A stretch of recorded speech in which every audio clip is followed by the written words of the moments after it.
Frowning, John realized that things were beginning to become dangerous, so he stepped forward to meet Efric's charge, ducking under a vicious swipe and planting a punch in Efric's solar plexus.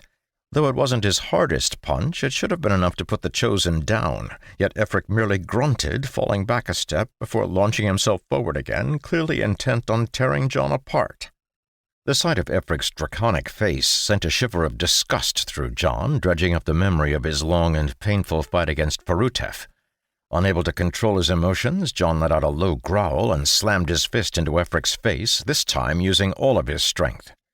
There was a loud crack as the scales on Efric's face shattered, along with his cheekbone beneath, and the warrior was sent tumbling backward. Without giving his opponent time to recover, John flashed forward, leaving burning footsteps in his wake as he caught up with Efric, who was still flying through the air. Avoiding his opponent's flailing limbs, John landed 2 rapid punches on Efric's stomach, causing the warrior to double over in pain as he slammed into the ground, hard enough to leave a crater in the stone floor. Standing over Efric, who was still trying to struggle to his feet, John took a deep breath, forcefully controlling his surging emotions.